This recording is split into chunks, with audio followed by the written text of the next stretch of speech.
l'histoire d'un mec.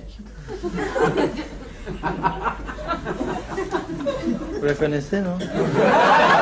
Coluche, c'est plus qu'un modèle en fait, c'est un peu notre base à nous, quoi. C'est-à-dire voilà, le mieux c'est ça.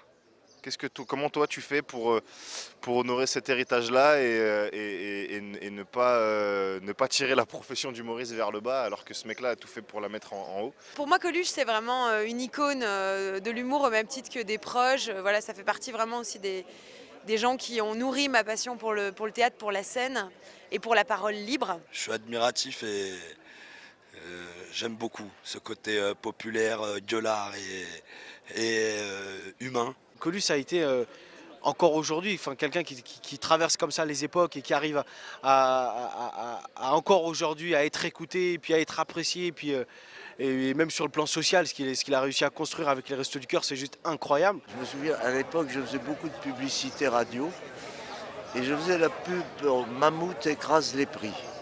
Et lui faisait son émission au studio à côté. Et comme j'adore les contre-paix, j'ai pas pu résister au fait de Mamie écrase les proutes.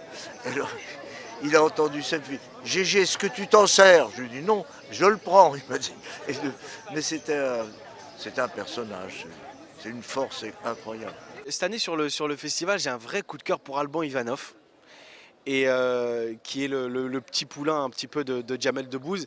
Et franchement, ça va être un artiste à suivre parce que il a justement ce côté-là. Et en plus, je lui ai dit hier avec mon metteur en scène, on lui en parlait, on disait, t'as le côté Coluche, t'as le côté un peu crado de Jean-Marie Bigard et t'as la bonhomie de Coluche. Donc les deux combinés, si tu bosses bien et si tu travailles bien, bah, tu peux aller très très très très loin. Faire rire et aider les gens, ça me va. Et s'il faut prendre cette route-là et ce flambeau, avec grand plaisir.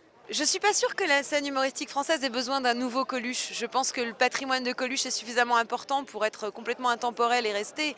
Après, moi, il y a des humoristes d'aujourd'hui dont je suis persuadée qu'ils vont marquer l'histoire autant que Coluche l'a fait.